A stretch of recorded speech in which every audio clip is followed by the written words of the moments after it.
வருஷந்தோறும் ஆதார் மாதத்தின் 14ஆம் தேதிகளை யூதர் தங்கள் பகைஞருக்கு நீங்களாக்கி இளைப்பாறுதல் அடைந்த நாட்களாகவும் அவள் சஞ்சலம் சந்தோஷமாகவும் அவள் துக்கம் மகிழ்ச்சியாகவும் மாறின மாதமாகவும் ஆசரித்து அந்நாட்களில் விருந்துண்டு சந்தோஷம் கொண்டாடவும் ஒருவருக்கொருவர் வரிசைகளை அனுப்பவும் எளியவர்க்கு தான தர்மம் செய்யவும் வேண்டும் என்று திட்டம் பண்ணினார்.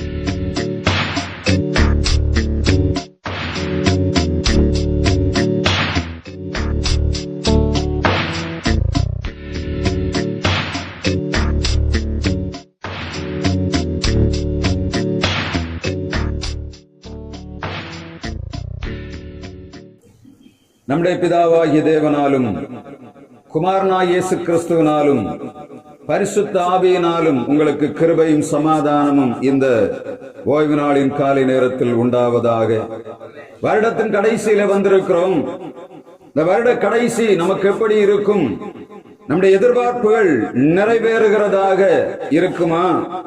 அடுத்த வருடம் என்னுடைய ஆசீர்வாதத்தை நான் நிறைவாய் பெற்றுக் கொள்ளுவேனா என்று சொல்லி அநேக கேள்விக்குறிகளோடு நாம் வாழுகிறோம். ஜனவரி மாதம் ஆரம்பிக்கும் போது நாம் அநேக காரியங்களை ஆண்டவருக்கு முன்பாக வைக்கிறோம். நான் இதை செய்வேன், இவைகளை நிறைவேற்றுவேன், என் வாழ்வில் இந்த வருடத்திலே நிறைவேற வேண்டிய காரியங்கள் அநேகம் உண்டு, அவைகளை நீர் தர வேண்டும், அதற்கு நான் இவைகளை செய்வேன் என்று நம்மை ஒப்புக் கொடுத்து மாதத்தின் முதலிலே வருடத்தின் ஆரம்பத்திலே நாம் ஆண்டவருடைய சமூகத்தில் நம்முடைய அறிக்கைகளை வைக்கிறோம். ஆனால் கடைசியில் நாம் பார்க்கும்போது நாம் வாஞ்சித்த காரியங்கள் ஆண்டவருடைய சமூகத்தில் ஒப்புக் கொடுக்கப்பட்ட காரியங்கள் எவைகளாயிலும் நிறைவேறி இருக்கிறதா என்பதை நாம் மாதத்தின் கடைசியிலே சிந்தித்து பார்த்து அவருக்கு நன்றி செலுத்தி புதிய வருடத்துக்கு நேராக கடந்து போவதை ஆண்டவர் தம்முடைய பிள்ளைகளுக்கு வைத்திருக்கிறார். நாம் கடந்த வாரம் தியானித்தது போல உபாகமம் 31ஆம் அதிகாரம் 10ஆம் வசனத்திலே அங்கே சொல்லப்படுகிறது, இஸ்ரவேல் ஜனங்கள் வருடத்தின் முடிவிலே கூடார பண்டிகையை ஆசரிக்க வேண்டும். கூடார பண்டிகை என்று சொன்னால் என்ன? ஆண்டவருடைய நன்மை நினைவு கூறுதல், அவருக்கு நன்றி செலுத்துதல், அவருடைய எதிர்பார்ப்பு, அவருடைய சமூகத்திலே நம்முடைய விண்ணப்பங்களை வைப்பது. அது மாத்திரமல்ல, வருங்கால சமாதானம், சந்தோஷம், இவைகளை நாம் எதிர்பார்த்து அந்த கூடார பண்டிகை ஆசரிக்க வேண்டும் என்று கர்த்தர் சொல்லுகிறார். கூடார பண்டிகை என்று சொன்னால் என்ன? எல்லா வருடத்தின் எல்லா நிறைவுகளையும் பெற்று அனுபவிக்கிற கடைசி மாதம், அறுவடையின் மாதம் என்று ஆதார் மாதம் அல்ல, கடைசி மாதம் சொல்லப்படுகிறது. இந்த நாளிலே கடந்த வாரத்திலே நாம் ஆண்டவர் நமக்கு கொடுத்த நன்மைகளை நினைவு கூறுகிறதை அந்த கூடார பண்டிகைகளை நாம் தியானித்தோம். இன்றைக்கு ஒரு பாகமாகிய கர்த்தருடைய சமூகத்திலே மகிழ்ச்சியும் சந்தோஷமும் இருக்கிறது. அதை இந்த கூடார பண்டிகையிலே அனுபவிக்க வேண்டும் என்பதை ஆண்டவர் உங்கள் மத்தியிலே வைக்கும்படியாய் விரும்புகிறார். நாம் அதற்கு ஆதாரமாக எஸ்தர் புஸ்தகம் 9ஆம் அதிகாரம் 22ஆம் வசனத்தையும் 21ஆம் வசனத்தையும் வாசிக்கலாம். எஸ்தர் புஸ்தகம் 9ஆம் அதிகாரம் 21ஆம் வசனம் 22ஆம் வசனத்தை வாசிக்கலாம்.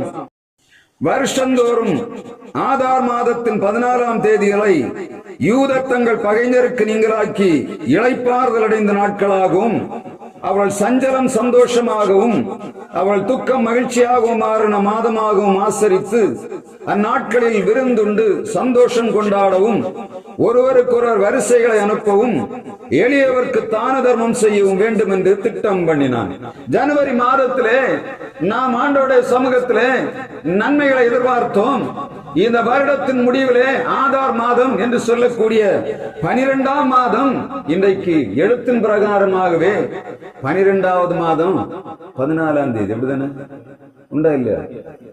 டிசம்பர் மாசம் 14ஆம் தேதி வேதத்திலே இந்த ஆதார் என்று சொல்லக்கூடிய வார்த்தையானது எஸ்தர் புஸ்தகத்திலும் எஸ்ரா புஸ்தகத்திலும் மாத்திரம் எழுதப்பட்டிருக்கிறது. ஆதார் என்று சொன்னால் பென்யமீன் கோத்திரத்திலே பென்யமீனுடைய குமாரனாகிய பேலா அவனுடைய மூத்த குமாரன் தான் ஆதார் என்ற பெயர்ல வைக்கப்பட்டிருக்கிறது. அதற்கு அடுத்தபடியாக நீங்க பாத்தீங்கன்னா எஸ்தர் புஸ்தகத்திலும் எஸ்ரா புஸ்தகத்திலும் மாத்திரம்தான் இந்த ஆதார் என்ற வார்த்தை குறிக்கப்படுகிறது. ஆதார் மாதத்திலே ஆண்டவர் நமக்கு தருகிற சமாதானத்தை சந்தோஷத்தை அனுபவிக்க வேண்டும் என்று சொன்ன நாம் வெள்ளிக்கிழமை தியானித்தோம். உபவாச கூடுகையிலே என்ன நடந்தது? எஸ்தர் ஒரு உபவாசத்தை கூறுகிறாள்.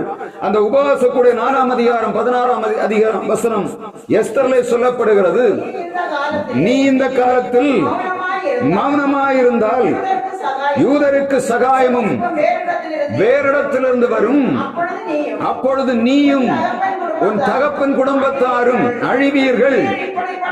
நீ இப்படிப்பட்ட காலத்திற்கு உதவியாயிருக்கும்படி உனக்கு ராஜமேன்மை கிடைத்திருக்கலாமே சொல்ல சொன்னான். எஸ்தர் 4ஆம் அதிகாரம் 16ஆம் வசனம், நீர் போய் கூட்டி வரச் செய்து 3 நாள் அல்லும் பகலும் குசியாமலும் குடியாமலும் இருந்து எனக்காக உபவாசம் பண்ணுங்கள், நானும் என் தாதிமாரும் உபவாசம் பண்ணுவோம், இவ்விதமாக சட்டத்தை மீறி பிரவேசிப்பேன், நான் செத்தாலும் சாகிறேன் என்று சொல்ல சொன்னார். நாம் இதை வெள்ளிக்கிழமை உபவாச கூடுகையிலே தியானித்தோம். இந்த நாளிலே கடைசி நாட்களில் நாம் வந்திருக்கிறோம். இந்த வருடத்தின் கடைசியிலே வந்திருக்கிறோம். எஸ்தர் என்று சொல்லக்கூடியவர் நமக்கு ஒரு முன்மாதிரியாக வைக்கப்படுகிறார். நாம் இழந்து கிடக்கிற ஆசீர்வாதம் இதுவரையில் நாம் பெற்றுக் கொள்ளவில்லை என்று சொன்ன இங்கே வைக்கப்பட்டிருக்கிற மிகப்பெரிய ஒரு சூத்திரம் என்ன தெரியுமா? அவள் சொல்லுகிறாள், 3 நாள் நீங்கள் உபவாசம் இருங்கள். எப்படி உபவாசம் இருக்கணும்? தண்ணியும் குடிக்க கூடாது, சாப்பிடவும் கூடாது. 3 நாள் யாரு சாப்பிடாம தண்ணி குடிக்காம இருக்க முடியுமா? முடியுமா? முடியாதா? முடியுமா? 3 நாள் தண்ணீர் குடிக்காம சாப்பிடாம இருக்க முடியுமா? முடியுமா? முடியாது. அப்படித்தானே? ஆனா ஒரு ராஜாத்தி அவர் சொல்லுகிறா, 3 நாள் புசியாமல் இருக்கணும், 3 நாள் குடியாமல் இருக்கிறான். காரணம் என்ன? தன்னுடைய இனம் அழிய போகிறது. எனவே இவளை பாதுகாக்க வேண்டும் என்று சொல்லி அவள் முதலாவது எடுக்கிற ஆயுதம் உபவாசம் என்னும் ஆயுதம். இயேசு 40 நாட்கள் உபவாசம் இருந்தார். மோசே 40 நாட்கள் 2 தடவை இருந்தார். அப்படிதானே? ஆண்டவருடைய சமூகத்தில் இருந்து கட்டளையை பெற்றுக் கொள்வதற்காக, கற்பனையை பெற்றுக் கொள்வதற்காக மோசே 40 நாட்கள் தரித்திருந்தார். வருடத்தின் ஆரம்பத்திலே நாம் ஒரு சில நன்மைகளை எதிர்பார்த்தோம், முடிவிலே பெற்றுக் கொள்ளவில்லை என்று சொன்ன இந்த நாட்களிலே நம்ம அதை செய்யணும். நமக்கு வயசானவங்களுக்கு முடியாது, ஆனா வாலிபர்கள் செய்ய முடியும். 3 நாள் எல்லாம் தண்ணி குடிக்காம சாப்பிடாம இருந்து பிராக்டிஸ் பண்ணீங்கன்னா உங்க வாழ்வை இன்றைக்கும் ஆசீர்வாதம் உண்டு, எதிர்காலத்திலும் நன்மை உண்டு. வேதம் ஒரு காரியத்தை விரதாவா எழுதி வைக்கிறது இல்லை. 3 நாள் அவர்கள் உபவாசம் இருந்து தண்ணி சாப்பிடாம இருக்கும் போது தங்களுடைய சரீரம் கட்டுப்படுத்தப்படுகிறது. பொல்லாத பிசாசானவன் வந்து சொல்லுவான், நீ செத்து போக என்று சொல்லுவான். ஒரு நேரம் சாப்பிடாம தலகரங்கும், அடுத்த தண்ணி குடிக்காம என்ன வரும்? ரத்தத்துல தண்ணீர்ல ரத்தத்தில் உள்ள டீஹைட்ரேஷன் ஆக ஆரம்பிக்கும் போது நிறைய வேண்டாத வேலைகளை செய்யும். ஆனா என்ன செய்யும்? உபவாசம் சரீரத்தில் உள்ள கெட்ட கொழுப்புகளை கரைத்து தூர எறிந்து விடும். ஆனா அதற்கு பின்பாக நீங்க பாத்தீங்கன்னா ஆண்டவர் இருக்கிற ஆசீர்வாதம் நாம் நிறைவாய் பெற்றுக் கொள்ள முடியும். நமக்கு நல்ல சுகமலன் ஆரோக்கியம் இருக்கிற நாட்களிலே நாம் உபவாசத்திலே இருந்து ஆண்டவருடைய சமூகத்திலே நன்மை பெற்றுக் கொள்ள வேண்டும். முடிவு என்ன? 22ஆம் வசனம் சொல்லுகிறது. இந்த எஸ்தர் புஸ்தகம் 9ஆம் அதிகாரம் 22ஆம் வசனம் சொல்லுகிறது, அந்த நாள் விருந்து கொண்டாடுகிற நாளாகவும் வரிசை அனுப்புகிற நாளாகவும் தன்னுடைய ராஜ்யத்திலே அவர் செழிப்பாய் வாழும்படியான ஒரு வாய்ப்பை ஆண்டவர் உருவாக்கி கொடுக்கிறார். இந்த ஆதார் என்று சொல்லும் போது 3 மிக முக்கியமான காரியங்களை நான் உங்கள் மத்தியிலிருந்து வைத்து கடந்து போகும்படியாய் விரும்புகிறேன். இந்த 3 ஆதார் என்று சொல்லக்கூடிய காரியமும் மொர்தெகாயை அடிப்படையாக வைத்து சொல்லப்படுகிறதை நாம் பார்க்க முடியும். மொர்தெகாய் சும்மா நம்ம ஏதோ வாசித்து விட்டு போகிறோம். மொர்தெகாய் யார்? ராஜாவாகிய அகாஸ்வேருடைய அரண்மனையிலே அந்த வாசலிலே காவல்காரனாக இருந்தவன். எங்கே இஸ்ரவேல் ஜனங்கள், யூதா ஜனங்கள் நேபுகாத்நேச்சாரால் சிறைபிடிக்கப்பட்டு பாபிலோனுக்கு போகும்போது அங்கே கொண்டு போகப்பட்டவர்களே ஒருவனாக மொர்தெகாய் இருக்கிறான். தானியேல், அனனியா, மீசாவேல், அசரியா, இந்த எஸ்ரா, நெகேமியா இவர்கள் கூட யாரும் போறான்? இந்த மொர்தெகாய் போகிறான். மொர்தெகாய் போகும்போது தனியா போகல, மொர்தெகாய் எதை கொண்டு போறான்? தன்னுடைய சிறிய தகப்பன் மகளான எஸ்தரை கொண்டு போகிறான். இந்த எஸ்தருடைய தாய் தகப்பன் இறந்தவுடனே எஸ்தரை தன்னுடைய வளர்ப்பு மகளாக இந்த மொர்தெகாய் வளர்க்கிறான். தங்கச்சி முறைக்கு ஆனா எப்படி வளர்க்கிறான்? தன்னுடைய மகளாகவே வளர்க்கிறான். சிறிய தகப்பனுடைய மகன் யாரு? மொர்தெகாயுடைய சிறிய தகப்பனுடைய மகள் தான் யாரு? எஸ்தர். ஆனா வசனம் சொல்லுகிறது மொர்தெகாய் அவளை தன்னுடைய மகளாகவே எடுத்து வளர்க்கிறான். வளர்க்கும் போது உங்களுக்கு தெரியும், அந்த அந்நிய தேசத்துல இந்த எஸ்தர் யாரா இருந்தா? மகா ரூபவதியாக இருந்த எஸ்தர் சரித்திரத்தை நீங்க படிச்சு பார்த்தீங்கன்னா தெரியும். எஸ்தருடைய வாழ்வு சரித்திரம் எப்படி ஆரம்பிக்கிறது? முதலாவதாக அகாஸ்வேரு ராஜாவுடைய முதல் மனைவி வஸ்தி என்ன பண்ணுகிறார்? ராஜாவுக்கு கீழ்ப்படியார். சரித்திரம் தெரியுமா தெரியாதா? எஸ்தர் புஸ்தகம் படிச்சிருக்கீங்களா யாராவது? என்ன நடந்தது? எஸ்தருடைய சரித்திரம் என்ன நடக்குது? அகாஸ்வேரு ராஜா 127 நாடுகளை ஆளுகிற மனிதன். ராஜஸ்திரியாகிய வஸ்தி இவன் கூப்பிட்டபடி வரவில்லை. ஏன்னா இந்த 127 நாடுகளுக்கும் இவன் தன்னுடைய ராஜ்யத்துடைய மகிமையை அவன் 180 நாட்கள் அளவும் பறைசாற்றி எல்லா ஜனங்களையும் கூட்டு பெரிய விருந்து நடந்து கொண்டிருக்கிறது. கடைசியில 7 நாட்கள் அரண்மனையில நல்ல குடித்து கும்மாளமிட்டு விட்டு இருக்கிறார்கள். நல்ல குடிச்சு முடிச்ச உடனே ராஜாவுக்கு ஒரு எண்ணம் வந்தது, ராஜஸ்திரிய உலகம் பார்க்கணும். ஏன்னா வஸ்தி மிகப்பெரிய அழகுள்ளவள், இவ எல்லா ஜனங்களும் பார்க்கணும் என்று சொல்லி இவனுக்கு என்ன வந்து போனது? நல்லா இருந்த காலத்துல வரல. என்ன பண்ணான்? நல்ல தண்ணி அடிச்சு முங்கின என்ன ஆச்சு? கண்ணு மறைக்கப்பட்டது. மறைக்கப்பட்டவன என்ன ஆகுது? வஸ்தி அழைக்கப்படுகிறாள். வஸ்தி என்ன சொல்லுறா? நான் வரமாட்டேன், இவ்வளவு ஜனங்கள் முன்னாடி நீ என்ன அவமானப்படுத்துகிற மாதிரி இருக்கு, நான் வரமாட்டேன் என்று சொன்னான். என்ன நடந்தது? அவனுடைய சமூகத்தில் இருக்க மெமுகான் என்று சொல்லக்கூடிய மந்திரிகள் சேர்ந்து அவனுக்கு ஐடியா கொடுக்கிறார்கள். எப்படி? வஸ்தி உமக்கு கீழ்ப்படியல்ல, வஸ்தி கீழ்ப்படியாவிட்டா உலகத்தில் உள்ள எந்த பெண்களும் இனிமேல் ஆண்களுக்கு கீழ்ப்படிய மாட்டார்கள். எனவே நீர் ஒரு திட்டமான காரியத்தை செய்யணும். என்ன செய்யணும்? வஸ்தியை ராஜாத்தி ஆயிராதபடிக்கு தள்ளி விட வேண்டும். அப்ப தள்ளி விட்டா என்ன செய்யணும்? ராஜா அரண்மனையிலே ராஜாவுடைய ராஜ்யங்களிலே காணப்படுகிற அழகுள்ள ஸ்திரீகளை தேர்ந்தெடுக்க வேண்டும். இப்பொழுது தேர்ந்தெடுத்து எல்லா ஜனங்களும் எங்கே? அகாஸ்வேரு ராஜாவுக்கு நேராக வருகிறார்கள். வசனம் சொல்லுகிறது, எஸ்தருடைய அந்த காவலாளியாக வைக்கப்பட்ட ஏகாய் என்று சொல்லக்கூடிய ஒரு பிரதானி கையிலே இந்த எஸ்தருடைய தாதிமார் ஒப்படைக்கப்படுகிறார்கள். எஸ்தர் மிக அழகுள்ள ஸ்திரீயாக இருந்தாள். ஆனால் வசனம் மிக தெளிவாக சொல்லுகிறது, ராஜாவுடைய அந்த சூழ்நிலைக்குள்ள வரும்போது ராணியாக வந்த பின்பாக அவள் 3 நாள் புசியாமலும் குடியாமலும் இருக்கக்கூடிய அளவுல எப்படி இருந்தது? பயிற்றுவிக்கப்பட்டவராக இருந்தார்.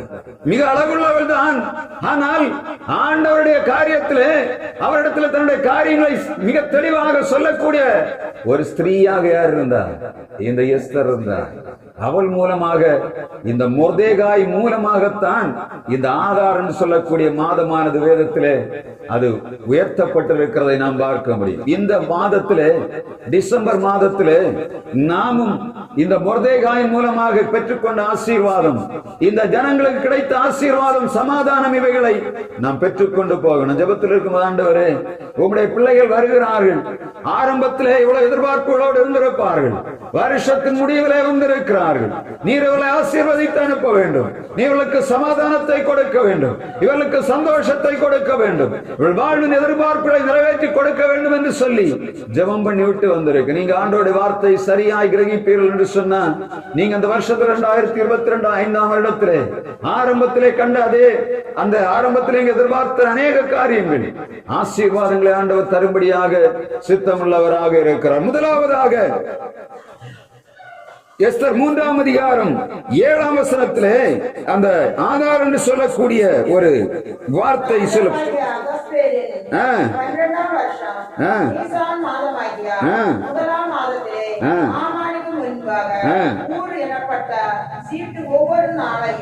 ஒவ்வொரு மாதத்தையும் குறித்து போடப்பட்டு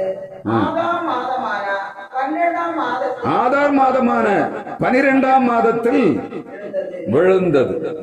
இங்கே முதலாவதாக நம்முடைய சூழ்நிலை இங்கே எழுதப்படுகிறதை நம்ம மறைவாக பார்க்கணும். எப்படின்னா, இந்த ஆதார் மாதம் முதலாவது சொல்லப்படும் போது அங்கே நடந்த நிகழ்ச்சி என்னன்னு தெரியுமா?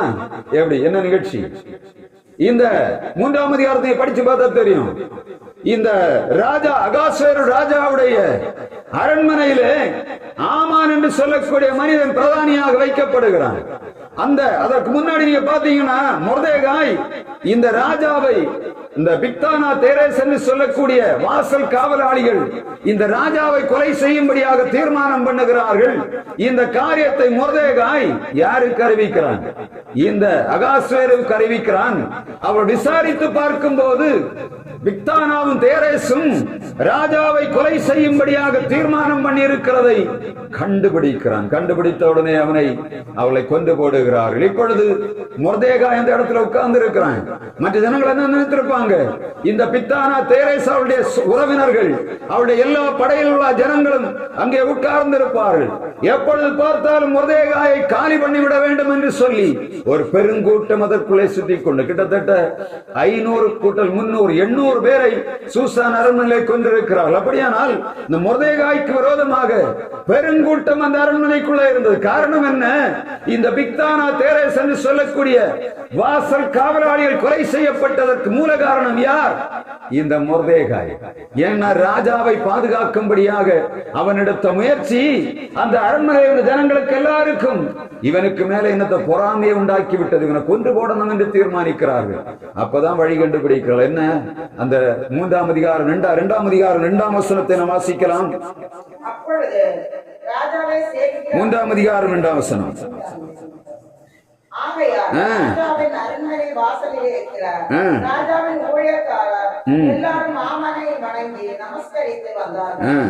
அவனுக்கு இப்படி செய்ய வேண்டும் என்று ராஜா கட்டளையிட்டு இருந்தான். இங்க நம்ம பார்க்கக்கூடிய காரியம் என்னன்னா, இந்த ஆமான் இந்த ராஜாவினாலே மேன்மைப்படுத்தப்பட்டு ராஜாவுக்கு பிரதான மந்திரியாக உட்கார்ந்து இருக்கிறான். இப்பொழுது அவன் வாசல்லே வரும்போது இந்த மொர்தெகாயை தவிர மீதி எல்லாரும் என்ன பண்ணுகிறார்கள்? அவனை வணங்குகிறார்கள், நமஸ்கரிக்கிறார்கள். இந்த ஜனங்கள் பார்க்கிறார்கள், இவனுக்கு குற்றம் கண்டுபிடிக்க வேற வழி இல்லை. என்ன பண்ணுகிறார்கள்? எப்படியாக இவனை போட்டு கொடுத்து விட வேண்டும் என்று நினைத்து ஆமான் இடத்துல போய் என்ன சொல்லுகிறார்கள்? வாசல் காவலாளி மற்றவங்க போய் சொல்லுகிறாங்க, எல்லாரும் எழுந்து நிற்கிறாங்க, இவன் ஒருத்தன் எழும்பவில்லை. எல்லாரும் எழும்பி இருக்கும் போது இவன் மாத்திரம் உனக்கு எழும்பவில்லை. அவள் என்ன சொல்லுகிறான்? இவனை வாக்கு எப்படிப்பட்டது பலிக்குமா என்று பார்க்கும்படியாக இந்த ஆமானை கொண்டு என்ன பண்ணுகிறார்கள்? அவனுக்கு எதிராக ஒரு காரியத்தை செய்கிறார்கள். அவன் பார்க்கிறான், உண்மைதான், இவன் எழும்பவில்லை. மீதி எல்லாரும் எழும்புகிறார்கள், நமஸ்கரிக்கிறார்கள். இவனுக்கு கோபம் வந்துச்சு. கோபம் வந்து விட்டு முதலாவது சொல்லுகிறது, மகா உக்கிர கோபம் நிறைந்தவனாய் மொர்தெகாயை கொன்று விட வேண்டும் என்று தீர்மானம் பண்ணிவிட்டான். தீர்மானம் பண்ணிவிட்டு போய் உட்கார்ந்து யோசிக்கிறவனை கொன்னா ஒன்னே இல்லை, இவனை மாத்திரம் கொள்ள விட என்ன பண்ணணும்? இவனுடைய ஜனம் முழுவதும் அழிக்க வேண்டும் என்று தீர்மானம் பண்ணிவிட்டான்.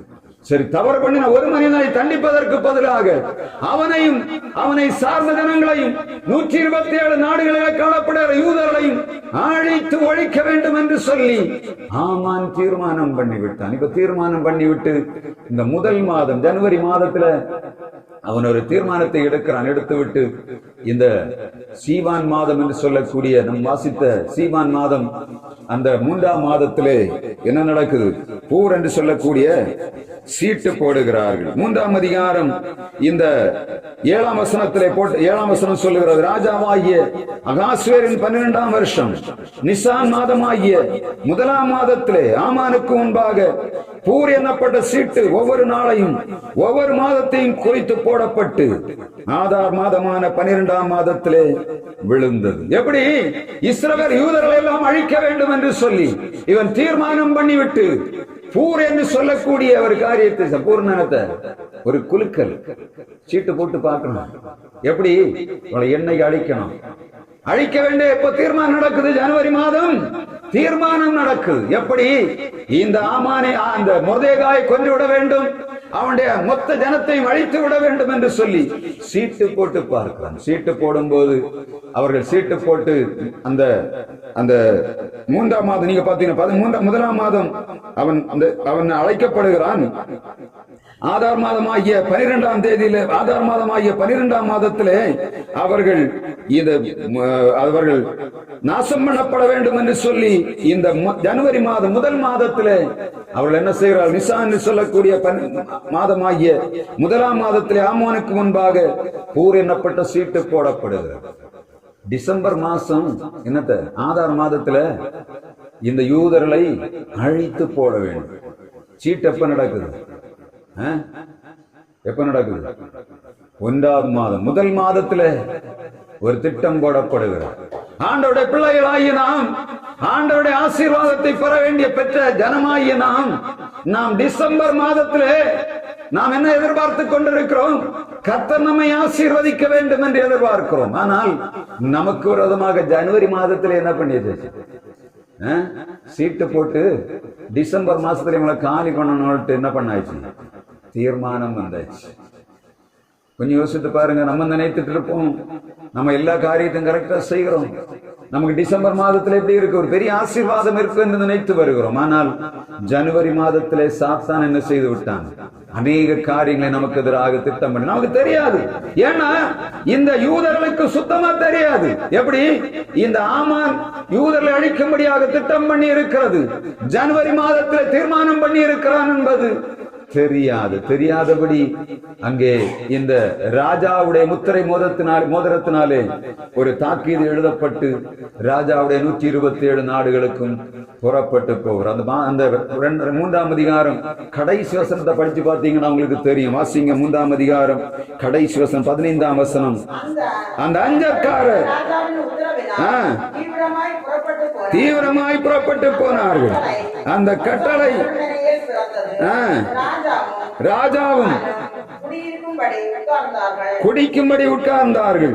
சூசான் நகரம் கலங்கிற்று. எப்படி ஜனவரி மாதத்துல என்ன பண்ணுகிறான்? தீர்மானம் பண்ணி எல்லாம் முடிச்சுட்டு அந்த பேப்பரான போயிட்டு இருக்கு எல்லா தேசத்துக்கும். ராஜாவும் ஆமான் என்ன பண்ணுகிறாங்க? குடிக்க உட்கார்ந்து குடிச்சிட்டு இருக்காங்க. சூசான் நகரம் கலங்கிச்சு. வருடத்தின் முடிவிலே ஒரு மிகப்பெரிய ஒரு யுத்தம், ஒரு மிகப்பெரிய அழிவு வரப்போகிறது. ஆனால் ஜனவரி மாதம் ராஜாவும் பிரதானிகள் என்ன பண்ணுகிறாங்க? குடித்து கும்மாளமிட்டு கொண்டிருக்கிறார்கள். சூசான் நகரம் கலங்கி கொண்டிருக்கிறது அவர்களுக்கு தெரியவில்லை. ஏன்னா இந்த தாக்கீது போன உடனே உள்ள யூதர்கள் அழ ஆரம்பித்து விட்டார்கள். நம்முடைய இனம் அழிய போகிறது அழ ஆரம்பித்தார்கள். போற எல்லா தேசங்களிலும் அழுகை, ஒரு வருடம் முழுவதும் அழகக்கூடிய சூழ்நிலை உருவாகிறது. இப்பொழுது ஆண்டவருடைய வார்த்தை சொல்லுகிறது, இந்த பிளாட் அந்த நமக்கு எதிராக எடுக்கப்பட்டிருக்கிற அந்த தீர்மானமானது ஆதார் மாதத்திலே குறைக்கப்பட்டதாயிருக்கிறது. கண்ணீரோடு கவலைகளோடு யூதர்கள் உட்கார்ந்திருக்கிறார்கள். வருடத்தின் ஆரம்பத்தை சந்தோஷமாய் கண்ட ஜனங்கள் அந்த வருடம் முழுவதும் அழுது கொண்டிருக்கிறார்கள். டிசம்பர் மாதத்துக்கு முன்பாக நாங்கள் அழிய போகிறோம், எங்கள் குடும்பங்கள் அழிய போகிறது, என்ன செய்வதென்று தெரியவில்லை, எங்களை விடுதலையாக்க யாருண்டு அங்கலாய்க்கிற நேரத்தில் 2வது காரியம் நடக்கிறது. அப்படிதானே? இந்த சூழ்நிலை வந்தவுடனே மொர்தெகாய் அவன் ரெட்டுடுத்தினவனாக ராஜாவுடைய கொலை மண்டபத்துக்கு நேராக வருகிறான். அவன் வாசலிலே ரெட்டுடுத்தினவனாய் எல்லாவற்றையும் சுமந்து கொண்டு அழுது கொண்டு தன்னுடைய வஸ்திரத்தை கிழித்துக் கொண்டு ராஜாவுடைய வாசலுக்கு நேராக வருகிறதை நம்முடைய வார்த்தை சொல்ல வாசிக்கலாம். எஸ்தர் 4ஆம் அதிகாரம் 1ஆம் வசனம் சொல்லுகிறது, நடந்த அறிந்தபோது கிழித்துக் கொண்டு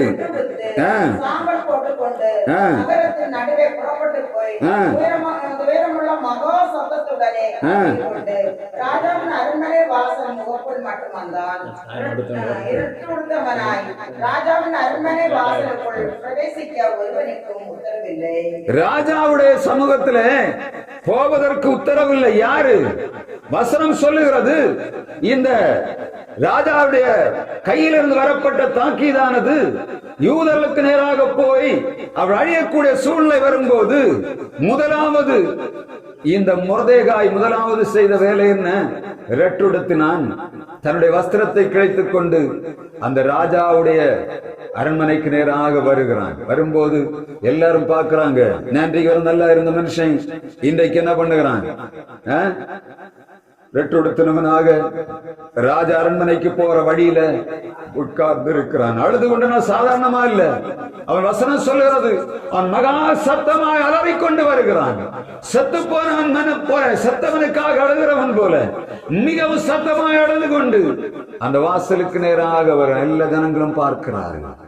ஒரு பக்கம் இவனுடைய அழுகையின் குரல் கேட்டுக்கொண்டிருக்கிற யூதர்கள் மத்தியிலே எதிராளிகள் சந்தோஷப்படுகிறாள். எப்படி இவ்வளவு நாள் உட்கார்ந்து நீ பெரிய ஆள்னு சொல்லிக் கொண்டிருந்தா, இன்றைக்கு என்ன செய்வாய் பார்ப்போம் என்று சொல்லி இந்த ஜனங்கள் அவனுக்கு விரோதமாக ஒரு கூட்டம் அவனை எள்ளி நகையாடி கொண்டிருக்கிற நேரத்தில் அழுது கொண்டிருக்கிற இந்த காட்சி ராஜஸ்திரியாகிய எஸ்தருக்கு அறிவிக்கப்படுகிறது. அப்படிதானே?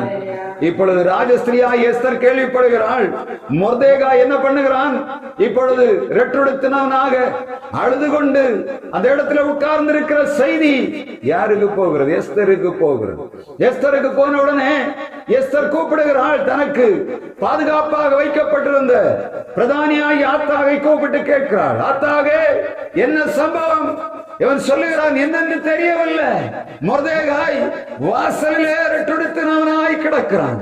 தன்னுடைய குடும்பம் அழிகிறது, தன்னுடைய இனம் அழிகிறது என்ற உணர்வோடு இவன் இந்த நேரத்திலே அந்த அரண்மனையின் வாசலில் உட்கார்ந்து இருக்கிற அந்த அழுகையின் கூக்குரலும் அவனுடைய சூழ்நிலைகள் இந்த ஆத்தாக அசைத்தபடியினாலே ஆத்தாக போய் இந்த எஸ்தர் இடத்திலே சொல்லுகிறான். எஸ்தர் விசாரிக்கிறாள். விசாரித்து விட்டு சொல்லுகிறாள், என்ன காரியம் என்று கேட்கிறாள். அவன் சொல்லுகிறான், ஆத்தாக சொல்லுகிறான், மொர்தேகாய் ஆத்தாகிடத்திலே சொல்லிவிடுகிறான், இந்த நேரத்தில் எடுக்கப்பட்டிருக்கிற அந்த ராஜாவுடைய தாக்கீது அதனுடைய நகலையும் தாம் தன்னுடைய குடும்பம் அழிய போகிறது, இந்த ஆமான் செய்திருக்கிற துஷ்ட கிரியை அங்கே வெளிப்படுகிறதை இவர்கள் கண்டபடியினாலே என்ன செய்கிறார்கள்?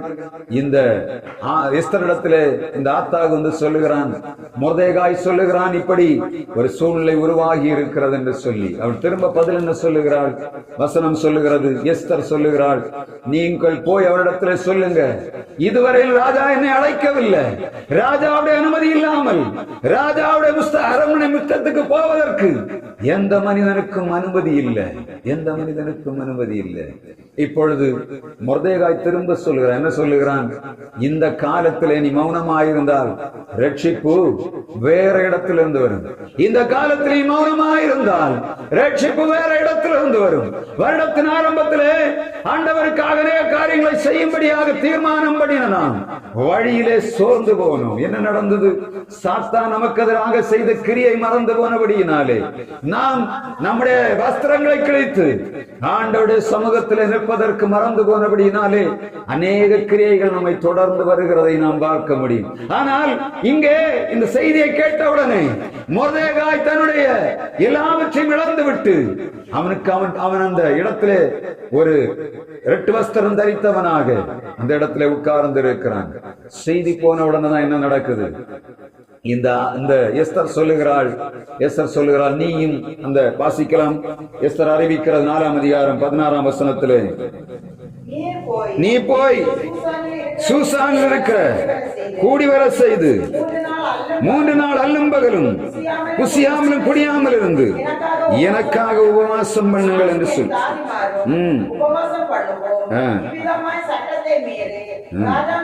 ராஜாவிடத்தில் பிரவேசிப்பேன் என்றார், நான் செத்தாலும் சாகிறேன் என்று சொல்லுகிறார். மிக முக்கியமாக கவனிக்கணும், இந்த காலங்களில நம்முடைய திட்டங்களை, தேவ பிள்ளைகள் ஆண்டவருடைய சமூகத்தை, அவருடைய வார்த்தையை விதைக்க முடியாதபடி, வேலை செய்ய முடியாதபடி தடை பண்ணுகிற அநேக காரியங்கள் உண்டு. என்ன தெரியுமா? இங்க வசனம் சொல்லுகிற ஆமான் செய்த காரியம் பாருங்க. யூதர்களை அழிக்கும்படியாக அவன் ராஜாவிடத்திலே சொல்லுகிறான், ராஜாவே, நம்முடைய தேசத்திலே ஒரு கூட்டம் ஜனங்கள் இருக்கிறார்கள், அவர்கள் உமக்கு கீழ்ப்படிவதில்லை, ராஜாவுடைய சட்டத்திட்டங்களை கீழ்ப்படியவில்லை, எனவே உமக்கு சுத்தமானால் இந்த ஜனங்களை நீர் அழிக்க வேண்டும் என்று சொல்லி இந்த 3ஆம் அதிகாரம் 9ஆம் வசனம் சொல்லுகிறது. இந்த ஜனங்களை அழிக்கும்படியாக 10,000 தாலந்து வெள்ளியை நான் கொடுக்கிறேன் என்று சொன்னேன். எப்படி லஞ்சம் கொடுத்து, எப்படி இந்த ஜனங்களை அழிக்கும்படியாக 10,000 தாலந்து வெள்ளியை கொடுக்கிறேன். 10,000 தாலந்து வெள்ளின்னா எவ்வளவு? ஒரு தாலந்துனா எவ்வளவு தெரியுமா? 34 கிலோ. இந்த 10,000 தாலந்து சொன்னா 3,450 கிலோ. 3,450 கிலோன்னா எவ்வளவு? 3.5 டன். ஒரு லாரி அளவு வெள்ளி தரேன்னு சொல்றான். யாரு? ஒரு ராஜாவுடைய மந்திரி ஒரு பெரிய ஜனத்தை அழிக்கும்படியாக அவன் நீ எவ்வளவு வேணும் லஞ்சம் கொடு, ஜனங்களை அழித்து விடணும், யூதர்கள் அழிக்கணும். என்ன பண்ணும்? 3.5 டன் வெள்ளி கொடுத்திருக்கான். எவ்வளவு பெரிய யோசித்து பாருங்க. இப்போ 1 கிலோ வெள்ளி என்ன விலை இருக்கும்? 2 லட்சம் ரூபாய் இருக்கும் 1 கிலோ வெள்ளி. 3.5 டன் கணக்கு பாருங்க. யார் அழிக்கிறதுக்காக? தேவ பிள்ளைகளை அழிக்கும்படியாக லஞ்சம் கொடுக்கப்படுகிறது. அந்த ராஜா சொல்லுவாங்க, லஞ்சத்தை நீ வச்சுக்க, நான் என்ன பண்ணுகிறேன், உன்னுடைய வார்த்தையின்படி கீழ்ப்படுகிறான். எவ்வளவு மரியாதை அந்த ஆமானுக்கு கொடுத்திருப்பான் இல்லையா? இந்த ஆமானை அவன் எவ்வளவு அந்த இடத்துல உயர்வான இடத்துல வைத்திருப்பான். உன் பணத்தை ஒண்ணும் வேண்டாம், என்னுடைய முத்திரை மோதிரத்தை நான் உனக்கு தருகிறேன், உன் இஷ்டம் போல எழுது, இஷ்டம் போல அனுப்பு என்று சொல்லுகிறான். அதை அவன் வாங்கி கொண்டு யூதர்களுக்கு எதிராக கிரியை செய்கிறதை நாம் பார்க்க முடியும். ஆதார் மாதமாகிய 12ஆம் மாதத்திலே அவர்கள் சமாதானத்தையும் சந்தோஷத்தையும் ஆசீர்வாதத்தையும் பெற வேண்டிய மாதம் இவர்களுக்கு துக்கத்தின் மாதமாய் மாறுவதற்கு எடுக்கப்பட்ட ஆமானுடைய கிரியை என்ன? ராஜாவுடைய முத்திரை மோதிரம் அவனுக்கு கொடுக்கப்படுகிறது. அவனுடைய அதிகாரம், அவனுடைய ஆள்பலம், அவனுடைய எல்லா விதமான காரியங்களும் இந்த யூதர்கள் அளிக்கும்படியாக அது ஆயத்தம் பண்ணப்படுகிறது. நமக்கு விரோதமா அப்படிதான் அநேக ஜனங்கள் என்ன பண்ணுகிறாங்க? நமக்கு விரோதமா கிரியை செய்து கொண்டிருக்க நமக்கு தெரிவதில்லை. நம்முடைய அழிவு நம்முடைய கண்களுக்கு நேராக வந்து கொண்டிருப்பதை நாம் பார்ப்பதில்லை. இந்த உலகத்தில் இன்றைக்கு எல்லா விதமான காரியங்கள், ராஜாக்கள் இந்த குடித்து வரிக்கிறபடியினாலே எல்லா ராஜாமாரும் எப்படி இருக்காங்க? இப்போ துன்மார்க்கனாக காணப்படுகிறான். ஜனங்களை அழிப்பதற்கு இவள் எடுக்கிற முயற்சி என்ன? நல்ல சுயநினைவுல ஒருத்தர் எடுக்கவில்லை. அடுத்து என்ன பண்ணுகிறாங்க? பணத்தை செலவு பண்ணுகிறார்கள், அதிகாரத்தை செலவு பண்ணுகிறார்கள். வருடத்தின் ஆரம்பத்திலே ஆண்டவருக்காக பெரிய காரியங்களை செய்வோம் என்று தீர்மானம் பண்ணின எத்தனையோ பேர் இந்த நாட்களிலே அதை செய்ய முடியாதபடி தடை பண்ணப்பட்டு போனால் காரணம் என்ன? ஒரு பக்கம் லஞ்சம், இன்னொரு பக்கம் அதிகாரம். இவைகள் ஜனங்களை முடக்கி போட்டபடியினாலே கடைசி நேரத்தில் வந்து திரும்பி பார்ப்போம் என்று சொன்னால் நாம் ஒன்றுமே செய்யவில்லை. ஆண்டவருக்காகவும் செய்ய முடியவில்லை, குடும்பத்துக்காகவும் செய்யவில்லை, நம்முடைய தேசத்துக்காகவும் நாம் செய்யவில்லை. காரணம் என்ன? இடையிலே இந்த பொல்லாத அதிபதிகள், ராஜாக்கள் செய்த மகா பெரிய துன்மார்க்கமான காரியங்கள் நம்முடைய வாழ்வை பாதித்துக் கொண்டிருக்கிறது. யாருக்கும் தெரியாது இவங்க செய்கிற காரியங்கள். அவங்க என்னத்துக்காக அவர்கள் வாழ வேண்டும் என்று போடுகிற திட்டங்கள் குடிமக்களை அழிக்கிறதாக காணப்படுகிறது. இன்றைக்கு நம்முடைய அரசாங்கம் சாராயத்தினாலே தள்ளாடி கொண்டிருக்கிறது. ராஜாக்களுக்கு வேறும் வருமானமே தெரியாது. இப்ப எப்படி இருக்கு? ராஜாக்களுடைய வருமானமே என்னவா இருக்கு? சாராயம். இங்கே சூசான் அரண்மனையிலே அகாஸ்வேரும் ஆமானும் குடித்து வரித்த போது சூசான் நகரம் கலங்கிற்று என்று வேதம் சொல்லுகிறது. தேவ பிள்ளைகள் அலறிக் கொண்டிருக்கிறார்கள். ராஜாக்கள் போடுகிற திட்டங்கள், அவர்கள் செய்கிற காரியங்கள் குடிமக்களை வேதனைப்படுத்திக் கொண்டிருப்பதை ஜனங்கள், அந்த ராஜாக்கள் அறிந்து கொள்ள காரணம் என்ன? போதைக்குள்ளே போய்விட்டார்கள். போதை என்ன பண்ணுகிறார்கள்? ஒரு காலத்துல சாராயம் விற்கிறவன, சாராயம் குடிக்கிறவன போய் கம்ப்ளைண்ட் பண்ண போலீஸ் என்ன பண்ணும்? தண்டனை கொடுக்கும். இன்னைக்கு குடித்துக் கொண்டிருக்கிறான் என்று சொல்லி கம்ப்ளைண்ட் பண்ணா, கம்ப்ளைண்ட் பண்றவங்களுக்கு என்ன தண்டனை? அவ்வளவு மோசமான காலத்துல நாம் வந்திருக்கிறோம். இந்த வருடம் மிகவும் மோசமான சூழ்நிலைக்குள்ளாக தேசம் போய்விட்டது. இந்த வருடத்துல வாங்கிற கடன் கொஞ்சம் நஞ்சம் இல்லை. வரும் சாராயத்தை நம்பினார்கள். இந்த 4 வருடத்துல அவங்க வாங்கி வைக்கிற கடனை பார்த்தா 50 வருஷம் உள்ள கடனை 4 வருஷத்துல வாங்கி இருக்கிறாங்க. ஆனா என்ன சொல்லுகிறார்கள்? நாங்க ஏதோ பெருசா பண்ணிவிட்டோம், சாதித்து விட்டோம் என்று சொல்லுகிறார்கள். நம்முடைய கையில வரக்கூடிய 500 ரூபாய் நோட்டு இப்ப கையில எடுத்தீங்கன்னா, காரத்தை எடுத்தா 500 ரூபாய் சாதனம் வாங்கினா எவ்வளவு விலை இருக்கு? பொருட்கள் எல்லாம் அநியாயத்துக்கு விலை வருகிறது. நேற்றைக்கு போன ஒரு ஆளு இந்த ரப்பர், அந்த நம்ம கட்டக்கூடிய அந்த ரப்பர் 20 ரூபாய் இருந்தது. நேற்றைக்கு வாங்கிட்டு சொன்ன, நேற்றைக்கு வரை 20 ரூபாய் இருந்தீங்க, 40 ரூபாய் இருக்குங்க.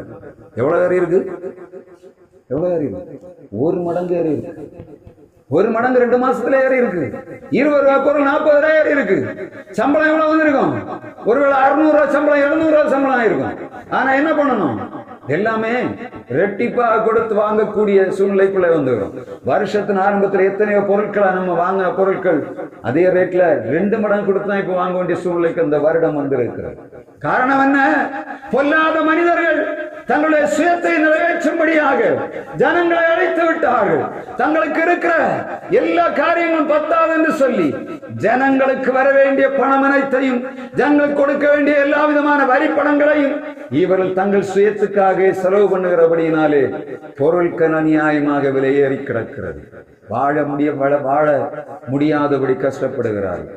எப்பொழுது சமாதானம் சந்தோஷம் வரும் தெரியுமா? இதுல ஜனங்கள் விடுதலையாகும் போது வரும்.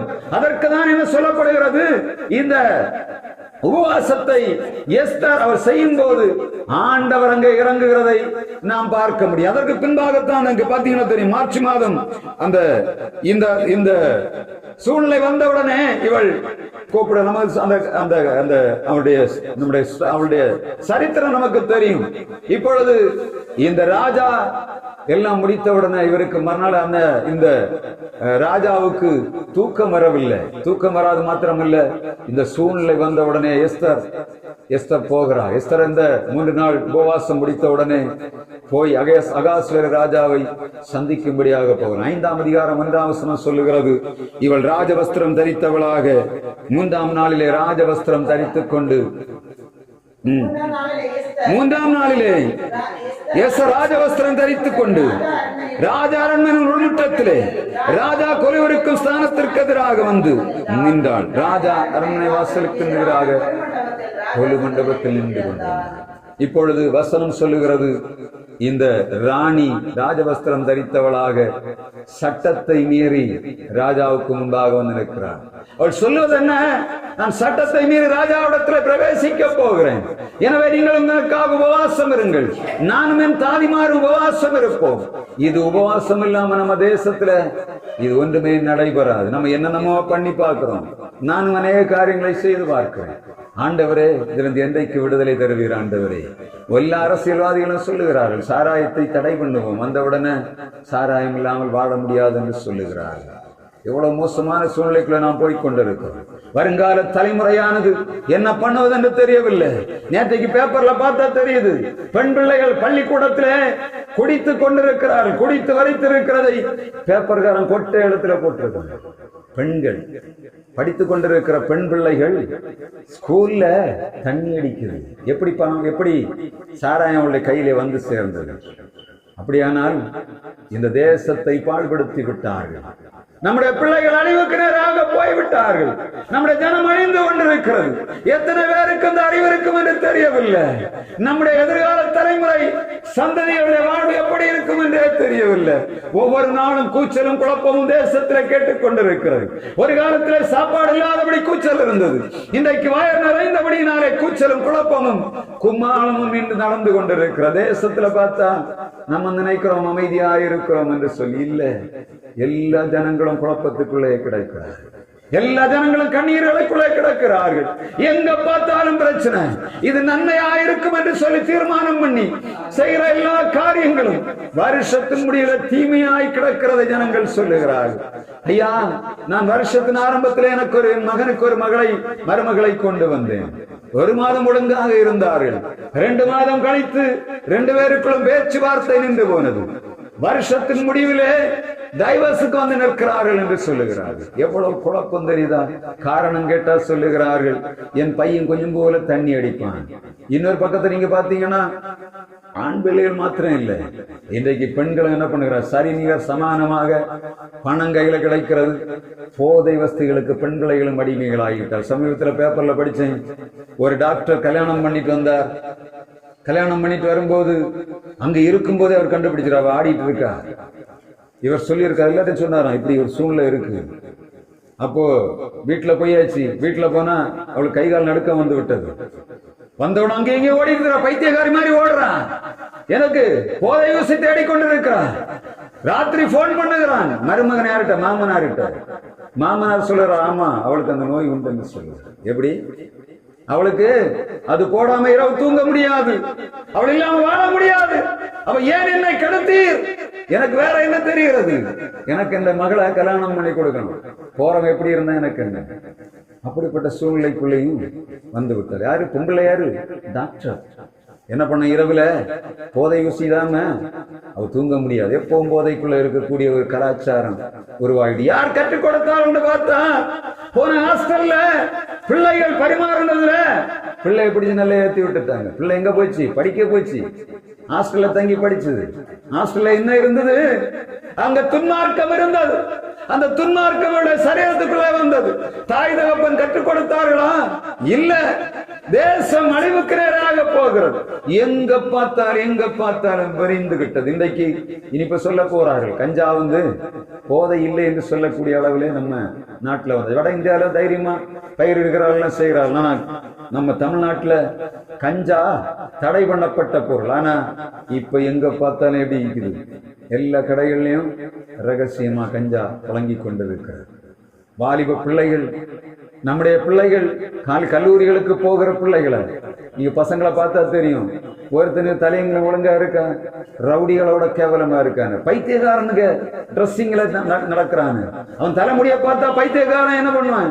தலையை வெட்டி தண்ணி என்ன போடாம இருப்பான். அவன் அப்படி இருப்பான். இந்த பசங்களை நீங்க பார்த்தா அதே ஸ்டைல். நான் 40 வருஷத்துக்கு முன்பாக ஒன்று பைத்தியக்காரமா பார்த்தேன். அதே தலைமுடி இவங்களுக்கு இருக்கு. என்ன தலையில என்ன தேய்க்க மாட்டானுங்க, அதை போட்ட இடத்துல அப்படியே அந்த ஊத்த நாரியா கிடக்கு. எண்ணெயும் தேய்க்க மாட்டாங்க, குளிக்கவும் மாட்டாங்க. எப்படி இருக்கும் தலைமுடி? இப்படிப்பட்ட மோசமான சூழ்நிலைக்குள்ளே நம்முடைய தேசம் வந்து விட்டது. நம்ம என்ன செய்யணும்? ஆண்டவருடைய பிள்ளைகளாகிய நாம் உபவாசம் இருந்து ஜெபிக்கணும். நம்முடைய பிள்ளைகளுக்காக ஜெபிக்கணும். வருங்கால தலைமுறைக்கு நம்ம இப்ப இருக்கிற மோசம், இந்த சூழ்நிலை காட்டிலும் அடுத்த தலைமுறை ரொம்ப மோசமா இருக்கு. நம்ம அது கொஞ்சம் போல யோசித்தோம். ஆண்டவரை நேசித்தார்கள்.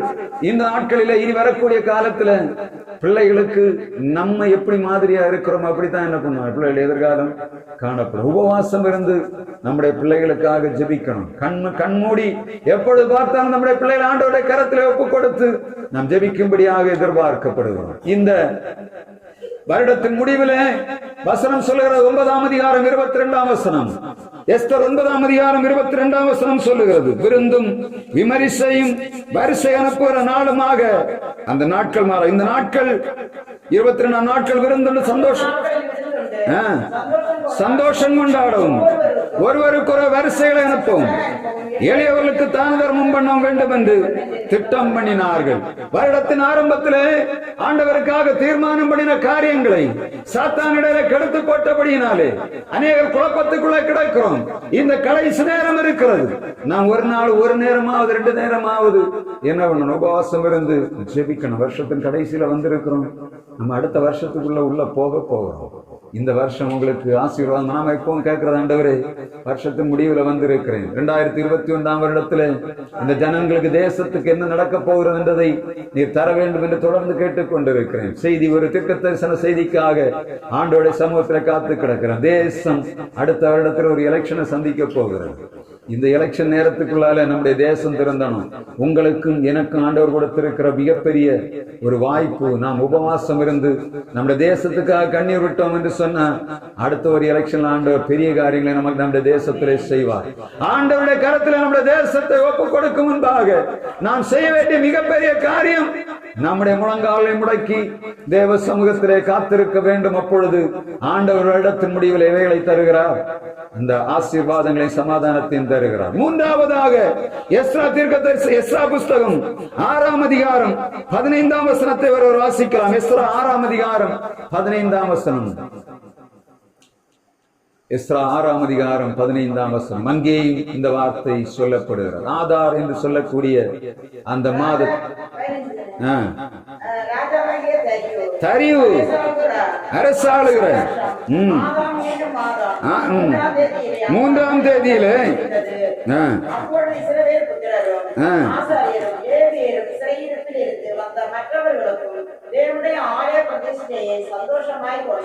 சந்தோஷமாய் கொண்டாடினார்கள். இங்கேயும் ஆதார் மாதத்திலே ஆலயம், தேவனுடைய ஆலயம் கட்டி முடிக்கப்படுகிறது.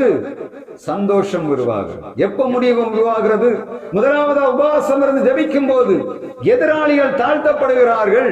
அங்கே சமாதானமும் சந்தோஷமும் உருவாகும். நம்முடைய வாழ்வில் 2025 வருடம் இந்த அர்ப்பன் அந்த கூடார பண்டிகை நாட்களிலே ஆண்டவருடைய சமாதானத்தையும் அவருடைய சந்தோஷத்தையும் அனுபவிக்க வேண்டும் என்று சொன்ன உபவாசம் இருந்து ஜெபிக்கணும். இரண்டாவது என்ன பண்ணிருக்கு வசனம் சொல்லுகிறது, தேவனுடைய ஆலயம் கட்டப்பட வேண்டும். எஸ்ரா தீர்க்க தரிசன எஸ்ரா புஸ்தகத்திலே இந்த வசனம் சொல்லுகிறது, ஆதார் மாதத்திலே ஆண்டவருடைய ஆலயமானது கட்டி முடிக்கப்பட்டது. கட்டி முடிக்கப்பட்ட பின்பாக ஆதார் மாதம் 3ஆம் தேதியிலே ஆலயம் கட்டி முடிக்கப்பட்டது.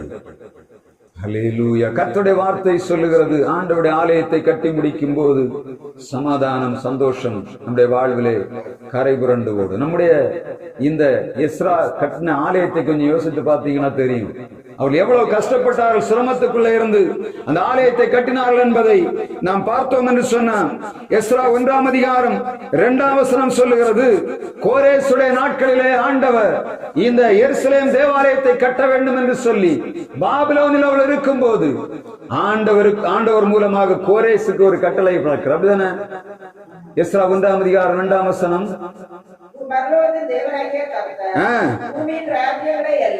பூமியின் ராஜ்யங்களை எல்லாம் எருசலேமிலே கட்டும்படி கட்டளையிட்டிருக்கிறார். இப்ப முதலாவதாக ஆலயம் கட்டுவதற்கு முன்பாக முதலாவது கொடுக்கப்பட்ட கட்டளை யாரிடத்திலே? கோரேஸ் ராஜாவிடத்தில் ஒரு கட்டளை கொடுக்க. கோரேஸ் யார்? ஒரு பிரஜாதியான ராஜா. இந்த பிரஜாதியான ராஜா இருந்த காலங்களில் யார் இருந்தா? மொர்தேகாய் இருந்தான். 2ஆம் அதிகாரம் எஸ்ரா 2ஆம் அதிகாரம் 2ஆம் வசனத்தை வாசிங்க, அப்பதான் உங்களுக்கு புரியும். இந்த அந்த கஷ்டமான நேரங்களிலே இவர்கள் ஆண்டவருக்காக நின்றார்கள். அந்த தேசம் பாதுகாக்கப்பட்டது. எஸ்ரா 2ஆம் அதிகாரம் 2ஆம் வசனம், செருபாபேல், யெசுவா, நெகேமியா, மொர்தேகாய்,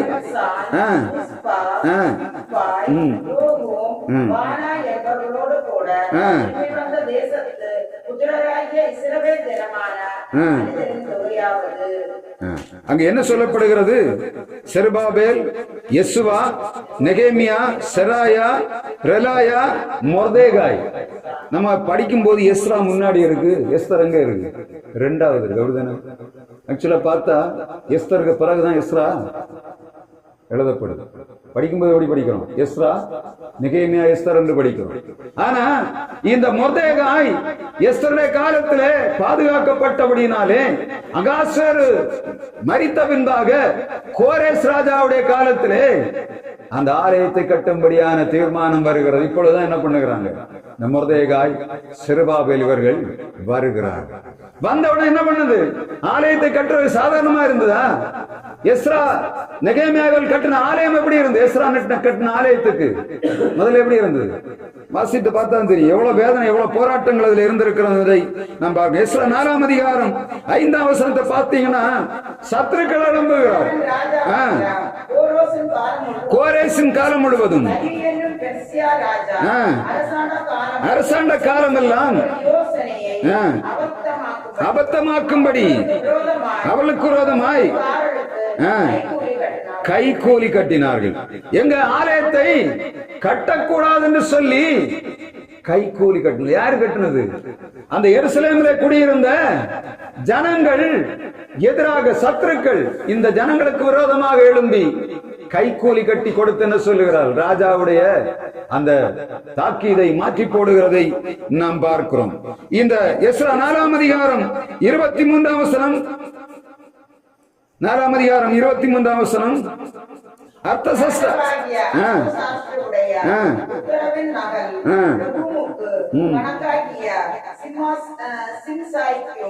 அவர்கள் வதைய முன்பாக வாசிக்கப்பட்ட போது அவர்கள் தீவிரத்தினுடனே எருசலேமில் இருக்கிற யூதர்களுக்கு போய் பலவந்தத்தோடும் கட்டாயத்தோடும் அவர்களை வேலை செய்யாதபடிக்கு தடை பண்ணி போட்டார். மொர்தேகாய், நெகேமியா, செருபாபேல் இவர்கள் பாபிலோனின் அடிமைத்தனத்திலிருந்து கோரேசின் மூலமாக ஆண்டவருடைய ஆலயத்தை கட்டும்படியாக அனுப்பப்படுகிறார்கள். இந்த எருசலேமில் இருந்த ஜனங்கள் எருசலேமிலே தேவாலயத்தை கட்டக்கூடாது என்று தடை பண்ணுகிறார்கள். முதலாவது கோரேஸ் அனுப்பின வார்த்தை லஞ்சம் கொடுத்து தடை பண்ணப்பட்டது. அதற்கு அடுத்தபடியாக அர்த்தசஷ்டா ராஜாவுடைய காலத்திலே முழுவதுமாக மூடி போட்டார்கள். முழுவதுமாக மூடி கிடக்கிறது. ஆண்டவருடைய ஆலயத்தை கட்ட முடியாதபடி தடையாய் கிடக்கிற அநேக காரியங்கள் உண்டு. இந்த வருடத்துல ஆரம்பத்துல ஆண்டவருடைய ஆலயத்தை கட்ட வேண்டும் என்று தீர்மானம் பண்ணினோம். ஆனால் எப்படி இருக்கு? இதுவரையிலும் தடையாக காணப்படுகிறது. என்ன தடை? சத்துருக்களினாலே வருகிற தடை. எதிராளிகள் அந்த இடத்துல வாழ்ந்து கொண்டிருந்த ஜனங்கள் என்ன பண்ணுகிறார்கள்? தடை பண்ணுகிறார்கள். நம்ம இப்போ அந்த காலத்திலே அதை தான் பார்க்க முடியும். ஆலயத்தை கட்டுவதுன்னா சாதாரண காரியம் இல்ல. பரலோகத்தின் தேவனானவர் வசனம் சொல்லுகிறது, நம்முடைய ஆண்டவர் தங்கி இருக்கக்கூடிய வாசஸ்தலங்களை உருவாக்கி ஜனங்கள் மத்தியிலே வாசம் பண்ணும்படியாக விரும்புகிறார். சத்துருக்கள் எப்பொழுது எதிராக கிரியை செய்து நம்முடைய வாழ்வு வருடத்துல கொஞ்சம் கணக்கு பண்ணி பாருங்க, எவ்வளவு காரியங்கள் ஆண்டவருக்காக நாம் செய்ய வேண்டும் என்று நினைத்தோம். எல்லாவற்றையும் சத்துருக்கள் என்ன பண்ணியிருக்காங்க? தடை பண்ணி போட்டு இருக்கிறாங்க. ஒருவேளை நம்முடைய சரீர பலவீனம், எப்படி சாத்தான் செய்கிற வேலை என்ன? ஒன்றில் பிறரை வைத்து நம்மை தடை பண்ணுவான். இல்லாட்டா என்ன பண்ணுவான்? சரீரத்துல பலவீனத்தை கொண்டு போட்டு தடவும். நம்ம அநேகர் சோர்ந்து போய் கிடக்கிற காரியம் இதுதான். வருஷத்தின் ஆரம்பத்துல ஒரு பெரிய தீர்மானம் பண்ணிடுவோம், ஆண்டவரே அந்த வருஷம் முழுவதும் நான் இத்தனை மணிக்கு எழும்புவேன், இத்தனை மணி நேரம் ஜெபம் பண்ணுவேன், இத்தனை மணி நேரம் வேதம் வாசிப்பேன், என்னுடைய வாழ்வில் இந்த பிள்ளைகளுக்கு அவ்வளவு நேரத்தை செலவு பண்ணுவேன், ஆண்டவரை ஆராதிக்க அவ்வளவு நேரம் செலவு பண்ணுவேன் என்று தீர்மானம் பண்ணி தீர்மானத்துல எத்தனை பேர் இந்த நேரத்துல உறுதியா இருக்கிறீங்க? ஜனவரி மாசத்தை கொஞ்சம் நினைச்சு பாருங்க. 31ஆம் தேதி முடிஞ்சு நியூ இயர் சர்வீஸ் ஆரம்பிக்கும் போது நிறைய உடன்படிக்கை ஆண்டவரே நான் அதை செய்ய போகிறேன், நான் இதை செய்ய போகிறேன். ஜனவரி மாசம் செய்திருப்போம், பிப்ரவரி மாசம் சரீரத்துல பலகீனம் வந்துருக்கு. அப்ப என்ன பண்ணும்? அதை மேற்கொள்ள முடியாதபடி விட்டிருந்தோம்னு சொன்னா என்ன பண்ணுகிறது? அடுத்த ஸ்டெப் எடுக்க முடியாது. அர்த்தசஷ்டா ராஜா யாரு? இன்னொரு அதிகாரி. ஒரு ராஜா சொல்லுகிறான் தேவனுடைய ஆலயத்தை கட்ட வேண்டும் என்று அனுப்புகிறான். அவனுக்கு அடுத்தபடியாக வந்து அர்த்தசஷ்டா ராஜா ஜனங்களுடைய வார்த்தையை கேட்டு அதை முழுவதுமாக மூடி போடுகிறான். இப்பொழுது இந்த ஆகாய் தீர்க்கதரிசி இவர்கள் எழும்புகிறார்கள். எழும்பி தேவனுடைய ஆலயத்தை கட்டும்படியாக தீர்மானம் பண்ணுகிறார்கள். இப்பொழுது அடுத்த வார்த்தை வருகிறது பாருங்க. நீங்க இதுக்கு அடுத்தபடியாக 5ஆம் அதிகாரம் 3ஆம் வசனத்திலே சொல்லப்படுற வாசிங்க. அக்காலத்திலே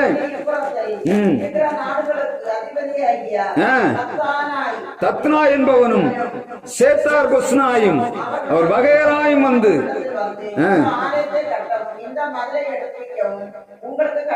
கட்டளையிட்டவர் யார் என்று கேட்டார்கள். இப்போ 2வது ஒரு தடை வருது. எப்படி? அடுத்த ஆகாய் தீர்க்கதரிசி இவர்கள் எழும்பி திரும்ப ஜனங்களை திடப்படுத்தி கட்ட ஆரம்பிக்கிறார்கள். அர்த்தசஷ்டா ராஜாவுடைய காலம் முழுவதும் என்ன பண்ணியாச்சு? மூடியாச்சு. இப்ப தரியு ராஜாவுடைய காலம் வருகிறது. இங்கே இந்த செருபாபேல் இவர்கள் எழும்பி கட்ட ஆரம்பிக்கிறார். கட்ட ஆரம்பிக்கும் போது திரும்ப ஒரு கூட்டம் வருது. 2வது கூட்டம் என்னத்தை வந்து அடுத்த லெட்டர் எழுது. எங்க? தரியு ராஜாவுக்கு லெட்டர் எழுதி அங்க போனவங்க சொல்லுகிறார்கள், அந்த எழுத்துல எழுதுகிறாங்க, இங்க கட்டி கொண்டு இருக்கிறார்கள். இவர்கள் ராஜா கொடுத்ததுனால கட்டுறாங்களா இல்ல இதுக்கு முன்னாடி ஏதாவது இருக்கிறதா என்று நீங்க தேடி பார்த்து இவர்களுக்கு அதை கட்ட முடியாதபடி தடை பண்ணி விட வேண்டும் என்று சொல்லி 2வது லெட்டர் போகுது. ஆனா என்ன நடந்தது? 2வது லெட்டர் அங்க போய் விசாரிக்கிறார்கள். தரியு ராஜாவுடைய அரண்மனையிலே அங்கே சோதிக்கப்படுகிறது. அப்போ அந்த தோல் சுருள் கண்டுபிடிக்கப்பட்ட சுருளை எடுத்து வாசிக்கும் போது கோரேஸ் கொடுக்கப்பட்ட கட்டளை எங்கே தெளிவாக எழுதப்பட்டிருந்தது. அப்படிதானே? தேவனுடைய ஆலயத்தை கட்டும்படியாக கர்த்தரை தெரிந்திருக்கிறார். எனவே நான் இந்த பணம், பொருள், செல்வம், ஐஸ்வர்யம் அனைத்தையும் இந்த ஜனங்களுக்கு கொடுத்து அதை திரும்ப கட்டும்படியாக நான் அனுப்பி இருக்கிறேன். எனவே அது தடைபடாதபடிக்கு பார்க்க வேண்டும் என்று சொல்லி தரியு திரும்ப லெட்டர் எழுதினான். எழுதி என்ன சொல்லுகிறான்? ராஜாக்குடைய கட்டளை ஏற்கனவே போடப்பட்டிருக்கிறது, நீங்க தடை பண்ணக்கூடாது, வரவேண்டிய வரி தீர்வை அனைத்தையும் திரும்ப அங்கே கொடுத்து அந்த ஆலயத்தை கட்ட வேண்டும் என்று சொல்லி அவன் கட்டளை திரும்ப கொடுத்த உடனே ஜனங்கள் என்ன பண்ணுகிறார்கள்? அவர்கள் ஒதுங்கி விட்டார்கள். இப்பொழுது என்ன பண்ணுகிறார்? திரும்ப ஆலயம் கட்டப்படுது. தேவனுடைய ஆலயம் திரும்ப கட்டப்பட்டது. இப்போ ஆதார் மாதத்திலே திரும்ப கட்டப்படுகிறது. திரும்ப கட்டப்பட்டு அங்கே பிரதிஷ்டை நடத்தப்படுகிறது. கர்த்தருடைய ஆலயம் கட்டப்பட்டு பிரதிஷ்டை செய்யப்பட்ட போது அங்கே என்ன இருந்தது? ஆண்டவருடைய மகிமை வரும்போது, கர்த்தருடைய வல்லமை வெளிப்பட்ட போது அந்த இடத்திலே சந்தோஷம், சமாதானம் காணப்பட்டதாக வேதம் சொல்லுகிறது. எங்கள் ஆண்டவர் எங்களுக்கு காரியத்தை கைவிட பண்ணினார் என்று சொல்லி அவள் கட்டினார்கள். எஸ்ரா 6ஆம் அதிகாரம் 8ஆம் வசனம் சொல்லுகிறது, எங்கள் தேவனுக்கு நாங்கள் செய்ய வேண்டிய கட்டுவதற்கு தடை பண்ணக்கூடாது என்று சொல்லி ராஜாவுடைய கட்டளை வருகிறதை நாம் பார்க்க முடியும். எஸ்ரா 4ஆம் அதிகாரம் 24ஆம் வசனத்திலே எருசலேமில் உள்ள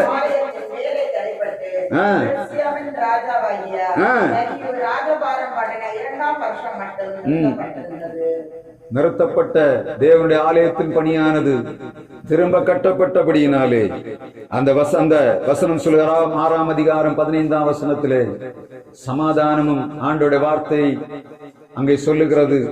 அவள் வாழ்விலே ஒரு மகிழ்ச்சியை அனுபவித்தார்கள் என்று வேதம் சொல்ல. ஆதார் மாதம் என்று சொல்லக்கூடிய வருடத்தின் கடைசியிலே நாம் மிகவும் கவனமாக கவனிக்க வேண்டிய மிக முக்கியமான காரியம், வருடத்தின் ஆரம்பத்திலே அநேக தீர்மானங்களை நாம் எடுத்திருந்தோம். ஆனால் வருடத்திலே இடையில் பார்த்தீங்கன்னா கண்ணீரும் கவலையும் வேதனையும் நிறைந்தவர்களாக நம்முடைய வாழ்வை நாம் கழித்திருக்கலாம். ஆனால் எஸ்தர் சொல்லுகிறாள், நீங்கள் உபவாசத்தை நீங்கள் ஆசரிக்க வேண்டும். அதற்கு பின்பாக ஆண்டவர் அந்த தேசத்துக்கு இறங்கினார். இஸ்ரவேல் ஜனங்கள், யூத ஜனங்கள் பாதுகாக்கப்பட்டார்கள். பாதுகாக்கப்பட்டது மாத்திரமல்ல, அவர்களை கொண்டு ஆண்டவர் என்ன பண்ணார்? ஆலயத்தை கட்டினார். ஆலயத்தை கட்டும் போதுதான் என்ன இருக்கும்? சமாதானம் இருக்கும். இன்னைக்கு பாத்தீங்கன்னா எல்லா ஆலயங்களும் எப்படி இருக்கு? கட்டப்பட்ட ஆலயங்கள்ல இப்ப சீரியலை போட்டு அலங்கரிக்கிறார்கள். எல்லா ஜனங்களும் இந்த வருஷம் ஃபுல்லா கஷ்டத்துல இருந்தாலும் சரி, இப்ப ஆலயத்தை எல்லாம் பாத்தீங்கன்னா எல்லா ஆலயத்திலும் என்ன பண்ணுவாங்க? அலங்காரங்கள் நடந்து கொண்டிருக்கிறதுக்காக ஜனங்களுக்கு மகிழ்ச்சியும் சந்தோஷமும் இருக்கிறது. ஆண்டவராய் இயேசு கிறிஸ்து உலகத்திலே பிறந்தார், அவர்களுக்காக ஜீவனை கொடுத்தார், எங்களுக்கு சமாதானத்தை உண்டு பண்ணும்படியாக வந்தார் என்று சொல்லி மேய்ப்பர்களை கொண்டு கொடுக்கப்பட்ட வார்த்தை இதோ எல்லா ஜனத்துக்கும் மிகுந்த சந்தோஷத்தை உண்டாக்கும். நற்செய்தி உங்களுக்கு அறிவிக்கிறேன். இதோ கர்த்தராகிய கிறிஸ்து இரட்சகர் உங்களுக்கு தாவீதின் ஊரிலே பிறந்திருக்கிறார் என்று சொல்லக்கூடிய சந்தோஷம் மேய்ப்பரிடத்தில் சொல்லுகிறார்கள். இதோ எல்லா ஜனத்துக்கும் மிகுந்த சந்தோஷம் உண்டாக்கும் நற்செய்தி அறிவிக்கிறேன். அதைத்தான் ஆதார் மாதம் ஆகிய இந்த வருடத்தின் கடைசியில எல்லா ஜனங்களும் கொண்டாடுகள். நம்ம பிள்ளைகள் என்ன சொல்லுகிறது? கிறிஸ்துமஸ் வருகிறது, நமக்கு என்ன பண்ணும்? புத்தாடை கிடைக்கும். கிறிஸ்துமஸ் வருகிறது, எல்லா கவலையும் தீர்ந்துச்சு. கொஞ்ச நாள் என்ன பிள்ளைகள் ஒருத்தர் வெளியில் இருக்கிற பிள்ளைகள் என்ன பண்ணுவாங்க? கிறிஸ்துமஸ் ஓடி வீட்டுக்கு வருவாங்க. சந்தோஷமும் மகிழ்ச்சியும் நிரம்பக்கூடிய நாட்களாக இந்த ஆதார் மாதம் நமக்கு காணப்படும். வேதத்தில் ஆண்டவர் அதை சரியாக எழுதி வைத்திருக்கிறார். நம்ம என்ன பண்ணுகிறோம்? ஆதார் மாதத்துல 25ஆம் தேதி என்ன பண்ணுகிறோம்?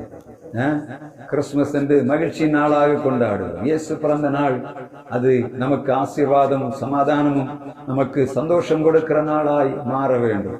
இந்த நாட்கள்ல இன்னைக்கு தேதி எத்தனை? 14. இந்த நாள்ல வசனம் தெளிவாக சொல்லுகிறார், யூதர்கள் தங்கள் சத்துருக்களில் இருந்து விடுதலையான நாள் இது.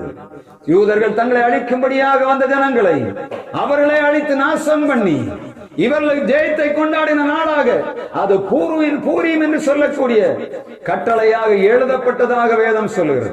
இன்றைக்கும் அந்த ஆதார் மாதத்தின் 14ஆம் 15ஆம் நாளானது யூதர்கள் கொண்டாடுகிற மிக விசேஷமாக கொண்டாடுகிற நாட்களாய் மாறி இருக்கிறது. அன்றைக்கு கொடுக்கப்பட்ட அந்த கட்டளையானது இன்றைக்கும் வழியாக அது நிறைவேற்றப்படுகிறது. நாம் இந்த நாட்களிலே சமாதானத்தையும் சந்தோஷத்தை அனுபவிக்க வேண்டும் என்று சொன்னார்.